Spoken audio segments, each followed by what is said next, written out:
Sous les feux de la critique, un directeur d'école exemplaire, un vieil homme fatigué, une famille qui explose et une girafe à coquille. Après le journal à 12h55, deux spectacles à notre programme. L'adaptation des Frères Karamazov par Sylvain Creusevaux et Sleeping, une création de Serge Nicolai d'après Yasunari Kawabata. Mais pour l'heure, nous profitons des vacances scolaires pour parler de littérature jeunesse.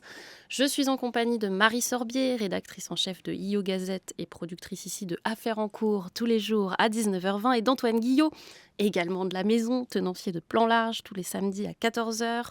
Avec 3 livres à notre programme, on va choisir un ordre chronologique par âge et commencer avec Il était une forme, un album illustré de Gazole et Cruciforme édité par Maison Georges. C'est l'histoire d'un royaume de formes géométriques dont tous les sujets sont faits de lignes droites et d'angles pointus, sous l'autorité d'un roi et d'une reine qui ne transigent pas sur la netteté. Hélas, tous leurs enfants sont ronds, flasques, irréguliers, bref, aucun ne peut prétendre au trône. Ils décident donc de les abandonner. Antoine Guillot, on se situe entre l'illustré et la BD, je me suis dit que ça allait vous plaire, ça. La bande dessinée, pas vraiment, Il y a des cases. mais Un petit peu quand oui, même. parce qu'il y a du rapport entre du texte et du dessin. Voilà, et ça, c'est déjà très intéressant, notamment sur comment le texte peut influencer sur ce qu'on voit. C'est-à-dire, vous parliez de ces enfants qui sont tout flasques, mais pour peu qu'on les emmène ailleurs et que quelqu'un jette un autre regard sur eux, tous leurs défauts deviennent des qualités simplement parce qu'on a voilà, changé le texte en dessous. Moi, ce que je trouve très passionnant dans ce livre qui est très beau, déjà, il faut le dire, toilé, avec des pages de garde extrêmement belles. Enfin, c'est un très très bel objet qui est très bien imprimé aussi, avec un vieillissement du dessin, notamment de ces aplats qui sont pas complètement uniformes. On sent que ça a été un peu usé. Enfin, c'est comme si vous trouviez un vieux livre chez vous qui était un peu velouté et râpé. C'est qu'il se concentre en fait sur les icônes, enfin on pourrait presque dire les phonèmes si on était en linguistique, c'est-à-dire les éléments de base du dessin et sur ce qu'il charrie comme imaginaire. Donc quand on a une forme de couronne, ça peut symboliser un roi directement, mais d'autres sont plus ambigus. Pourquoi cette forme biseautée, une fois qu'on dit que c'est le bourreau, alors tout de suite, il y a la guillotine qui s'invite dedans. Et en fait, on va utiliser toutes ces petites formes. Ça me fait beaucoup penser. Alors là, vous parliez de bande dessinée à Jochen Garner, par exemple, qui va chercher vraiment l'élément de base du dessin pour raconter une histoire. C'est toute l'histoire du minimalisme. Et ça va charrier un imaginaire extraordinaire. Donc ça, je trouve que c'est une très, très grande réussite. Et puis j'aime beaucoup déjà le nom des auteurs. Je trouve ça très poétique de s'appeler Gazole et Cruciforme. Voilà, je trouve que c'est vraiment un livre tout à fait merveilleux. Vous disiez que c'est étonnant, et pour autant, les histoires, donc il y en a deux qui succèdent, hein. Une histoire d'abandon d'enfants qu'on connaît bien, c'est Petit Poucet, Hansel et Gretel, et puis après, une histoire de princesse qui doit choisir entre des prétendants, ça aussi on connaît bien. Donc c'est quand même étonnant, cette espèce de contraste entre la classicité, on va dire c'est comme ça, Bah non, parce qu'ils reprennent les du éléments de base, narratif. de même qu'ils reprennent les éléments de base du dessin, ils reprennent les éléments de base du Mm. conte, tout simplement. Marie Sorbier. Oui, moi, c'est un vrai coup de cœur cet ouvrage. Alors, en effet, comme Antoine, déjà, je trouve que l'avoir en main, c'est un plaisir, c'est un très bel objet. Et c'est un objet qu'on a envie de garder dans sa bibliothèque, même quand les enfants auront grandi. C'est aussi le type de livre qu'on a envie d'offrir tout de suite aux amis qui ont des enfants, autant pour leurs enfants que pour les parents. Et le plaisir de la lecture, en tout cas, moi, j'ai pris un vrai plaisir à le lire. J'ai beaucoup ri, parce qu'en effet, ce rapport du texte et des images est assez malicieux. Et alors, il y a cette forme de conte, hein, les phrases, les petites phrases sous les cases riment souvent. C'est assez tranchant, c'est souvent extrêmement drôle. Et là où ils ont réussi quand même un coup de maître, c'est que, on l'a dit, ce ne sont uniquement que des formes, hein, dans cet ouvrage. Alors, il y a quelques planches illustrées avec le château ou avec la forêt, mais Des quand planches même, pleines pages qui sont très belles, qui certaines en sont noir et blanc, certaines en très belles couleur. et qui sont différentes des autres, mais 90% de l'ouvrage, ce sont des formes géométriques. Alors la géométrie et les mathématiques, a priori comme ça évoque pas tout de suite la drôlerie et la poésie, et pourtant c'est plein de poésie et c'est très drôle. Donc il y a un parti pris radical esthétique qui fonctionne vraiment très bien et qui marche marche, alors autant auprès des enfants que des parents. La structure narrative du conte qui sous-tend l'ensemble, moi je la trouve assez maligne aussi parce que du coup c'est un imaginaire commun, donc tous les enfants s'y retrouvent. En effet, il y a un château, un roi, une reine, une fille à marier. Bon, on les connaît ces éléments-là, et là ils sont déconstruits, ils sont traités de façon assez subtile, ils sont traités de façon aussi très contemporaine, alors qu'il n'y a pas de marque du contemporain visuellement, mais dans ce que ça dit, dans ce que ça traite, c'est-à-dire cet éloge à la différence, cet éloge aux hors normes, c'est quand même très contemporain. Antoine Guillot. Oui, il y a une machine terrible dedans qui s'appelle l'emporte-pièce qui explique un peu que qu'est-ce qu'il faut faire pour entrer dans la société, quoi. C'est-à-dire qu'il faut se conformer à une forme établie. Alors c'est effectivement un éloge de la différence et du hors-norme avec un espoir quand même, où toutes ces formes extrêmement rigides, pour peu qu'on les brinque-balle un peu, peuvent retrouver leur rondeur et leur souplesse. Et puis il y a quelque chose qui me semble très sexuel en même temps dedans, parce que c'est très étonnant. À un moment, on va chercher donc pour cette princesse triangle des prétendants et on va voir, alors c'est la sexualité purement graphique, hein, vous pouvez le mettre dans les mains de vos enfants, mais c'est comment est-ce que des formes s'emboîtent et qu'est-ce que ça Il fait y a une danse notamment. quand on colle une forme à une autre, ça va en créer une troisième, ce qui est une belle façon de dire qu'est-ce que c'est que la sexualité finalement. Il était une forme, un album signé donc Gazole et Cruciforme apparu chez Maison Georges, c'est indiqué à partir de 7 ans. France Culture, la grande table critique. Lucille Como.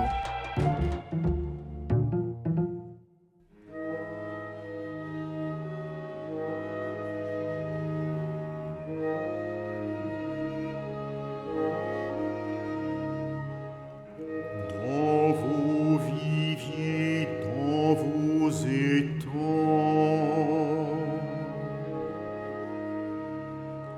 carpe, que vous vivez longtemps. Est-ce que la mort vous oublie?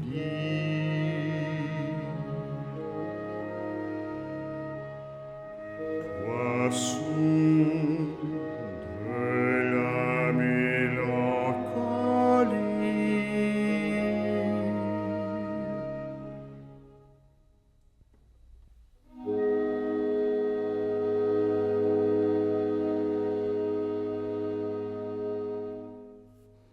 La grande table critique se poursuit avec un autre grand album édité par les musées nationaux, Terra Ultima, vrai faux journal d'expédition, un bestiaire établi par un vrai artiste, Raoul de Léo, lors de fausses recherches sur un continent inconnu.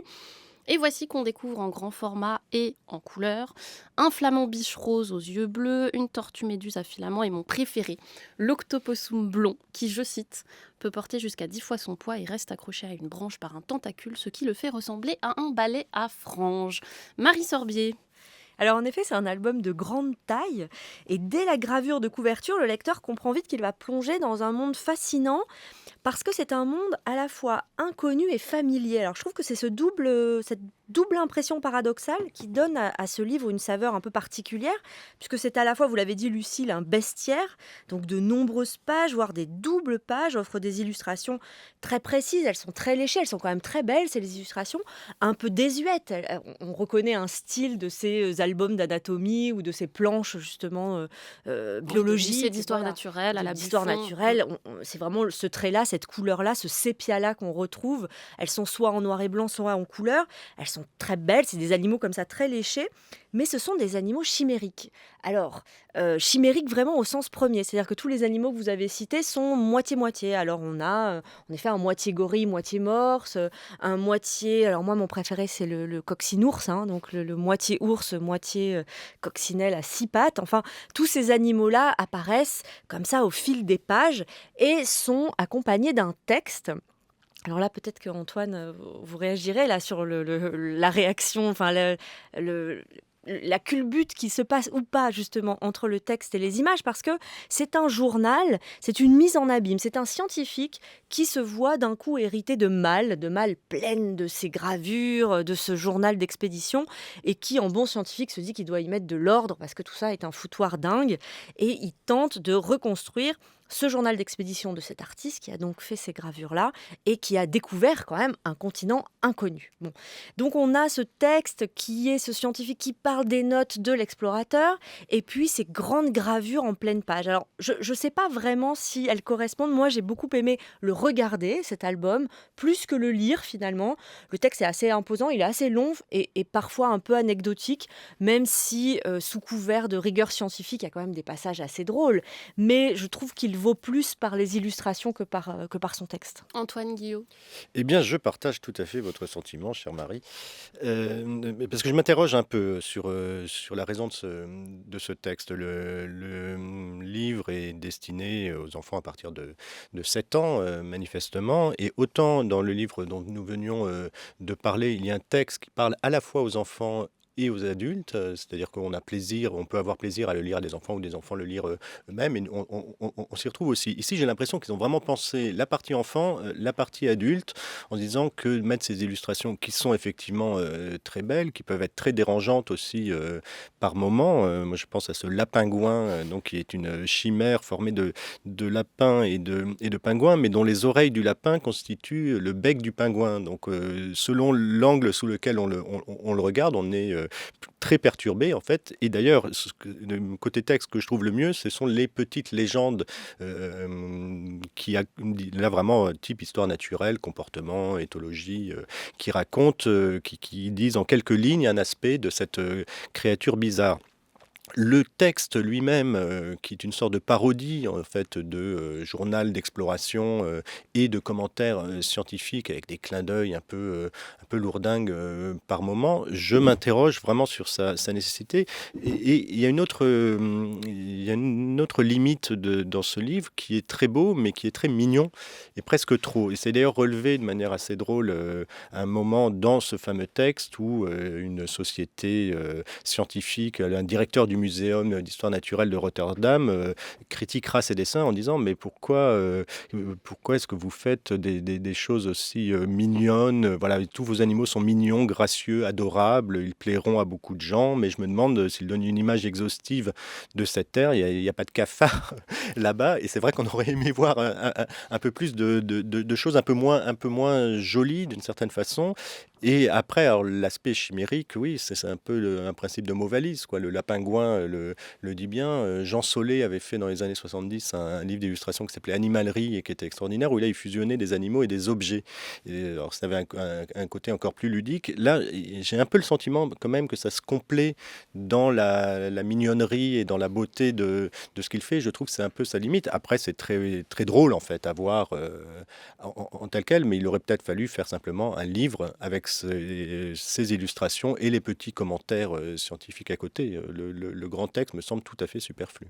C'est mignon, mais c'est quand même angoissant. Vous le disiez, Oui. quand on les regarde vraiment... En fait, il y a une sorte de double effet. C'est-à-dire que le premier effet est très séducteur, parce que les couleurs sont magnifiques. Là encore, le papier est très beau, et puis les pleines pages sont quand même assez imposantes. Donc c'est impressionnant. Il y a beaucoup de roses, beaucoup de violets. Et en fait, quand on les regarde de près, donc par exemple, là, j'ai sous les yeux la tortue méduse, c'est quand même extrêmement angoissant. Une tortue dont la carapace ne serait pas rigide, mais serait faite d'une espèce d'animal invertébré à tentacules. En fait, c'est quand même un peu angoissant. Alors, c'est angoissant parce qu'il mélange des animaux qui ont bonne presse, Oui. qui sont très sympathiques et qui sont mignons comme tout, et des animaux qui, chez certaines personnes, manifestement vous, peuvent produire une certaine répulsion. Donc, alors, est-ce que ça va tirer l'animal antipathique vers le mignon ou le mignon vers l'antipathique? J'ai plutôt l'impression que c'est la première solution. Alors, heureusement, il y a des moments où cet ours coccinelle, par exemple, on se rendra compte qu'à trop le caresser, on a une sorte d'hypertrophie monstrueuse de la main. Donc peut-être que sous cette mignonnerie se cachent de grands dangers, effectivement. Marie. Je me demande surtout si la mignonnerie en question n'est pas en fait une critique en creux de la mauvaise influence de l'homme sur un territoire habité par l'homme, parce qu'on nous le dit quand même à plusieurs reprises dans cet album, dans le texte, que ce continent était vierge d'hommes avant que cet artiste y arrive. livre. Donc, je me suis dit que les animaux qui étaient là étaient tous assez sympathiques. Moi, j'ai pas eu ce sentiment d'angoisse que vous avez, Lucille. Je sais pas, peut-être que psychanalytiquement, il y a quelque chose à creuser. Il y a des trucs à creuser, c'est pas que moi. Ah bah, Rassurez-moi, quand même. le serpent cygne peut être assez troublant. Oui, quand même. Mais en tout cas, j'y ai vu, oui, une espèce de morale comme quoi, quand l'homme n'est pas là, en fait, les animaux, eux, ne sont ni agressifs, hein, puisque le gorille morse qui l'accueille sur la plage de l'éléphant, le voit, mais ne l'attaque pas, et puis s'en va à ses occupations, donc il n'y a pas la peur de l'homme, donc Oui, le mais territoire vert de l'homme. la mignonnerie, c'est le fait qu'il n'y a aucun prédateur. On Exactement. ne voit jamais un animal en dévorer un autre, donc c'est là quand même un fantasme de nature inexistante. Oui, et c'est un territoire et des animaux un peu bisounours dans l'imagerie et dans ce que ça raconte. C'est le jardin d'Éden, quoi. Moi, je suis assez surprise par le contraste. Vous parliez c'est une sorte de récit cadre en fait. Ces grandes pages de texte. Il y a aussi des illustrations et ces illustrations-là, elles sont extrêmement vieillottes et extrêmement classiques.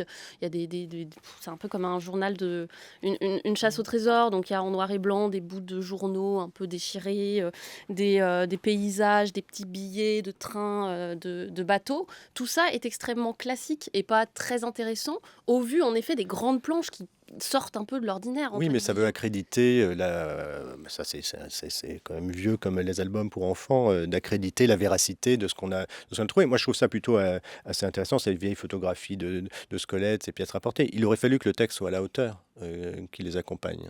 Le texte, je dois vous avouer, je l'ai lu par devoir, par sérieux, parce il fallait le lire pour ici. Je pense que je l'aurais assez vite abandonné si j'étais tombé dessus pour me concentrer sur les images. Oui, puis même avec une lecture avec enfant, je m'imaginais pas lire ce texte avec un enfant. Il est quand c'est même vraiment assez pour long. les parents. Il est un peu laborieux.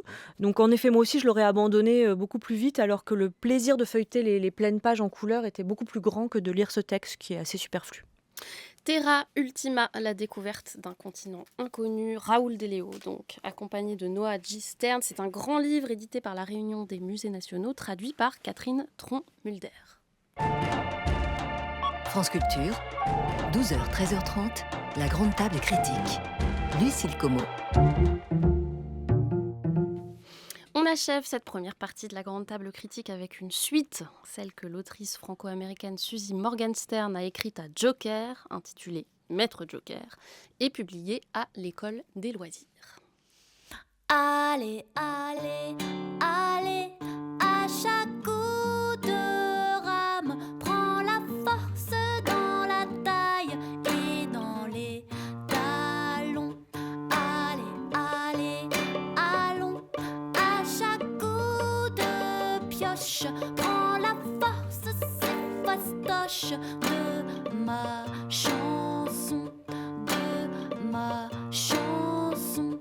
Allez, allez, à chaque coup de sabre, prends la fougue des canailles et des moussaillons. Allez, allô, à chaque coup de cloche, prends la crasse, le cri des mioches et des carillons, et des carillons. Allez, à chaque coup de balle, prends les confettis du stade et celle des champions. Allez! Dans le premier opus, publié en 1999, le maître d'école Hubert Noël émerveillait sa classe de CM2 en leur donnant chacun, le jour de la rentrée, un jeu de joker, leur permettant toutes sortes de licences au cours de l'année, un joker pour arriver en retard, un joker pour chanter en classe, et autres réjouissantes bêtises. On le retrouve, cet Hubert Noël, à la retraite, seul, un peu déprimé jusqu'à cet heureux coup de fil. On lui propose la position de directeur d'école. Antoine Guillot, vous le connaissiez, le premier opus? Pas du tout. Vous l'aviez lu quand vous aviez 8 ans, en 1999? Mais pas du tout. J'ai jamais lu du Suzy Morgenstern. Je savais que c'était un peu une star de la littérature pour enfants. L'histoire des jokers, je la connais par mes enfants qui ont eu la chance d'avoir des maîtres d'école ou des maîtresses d'école qui elles-mêmes étaient adeptes de cette licence. Donc non, je trouve le livre assez drôle, surtout sur ce qu'il fait vivre de la vie d'une école. C'est-à-dire, je pense que c'est merveilleux pour les élèves de savoir ce qui se passe dans la salle des profs, de voir que, mais ils le savent déjà, que les institutrices et instituteurs sont tous et toutes différents. Donc, ils ont des caractères. Ça, c'est assez drôle. Après, je m'interroge un peu sur le sous-texte idéologique Oui, qu'il on y a, pourra peut-être en parler. qu'il y a derrière. Donc, on en parle tout de suite ou, Non, on va d'accord, en bon. reparler dans un second temps. Alors, et puis je voudrais, oui, et j'aime beaucoup par ailleurs les Oui. illustrations de Serge Bloch qui sont une sorte de Sampé première manière, enfin avec l'inspiration des dessinateurs de presse du New Yorker. Il y a un côté un peu Steinberg aussi dedans, et ces collages de matière dessus qui sont tout à fait charmants. Oui, on n'a pas dit, mais enfin je ne l'ai pas dit, mais c'est un format de poche. Donc il y a quelques petites illustrations à l'intérieur de ce qui ressemble à un petit roman jeunesse. Marie Sorbier. Moi, je me souvenais quand ma fille, alors petite, lisait Joker et je me souvenais qu'elle s'était très attachée à cette figure de l'instituteur qui est quand même, bah voilà, on a tous rêvé un peu d'avoir un instituteur comme ça qui s'intéresse à chacun des élèves dans leurs différences, dans leurs spécificités, qui arrive en un clin d'œil à donner à chacun ce dont il a besoin pour progresser et grandir. Donc ça fait un peu rêver. Et j'ai compris donc en lisant le deuxième tome et puis j'ai rattrapé mon retard en lisant aussi le premier.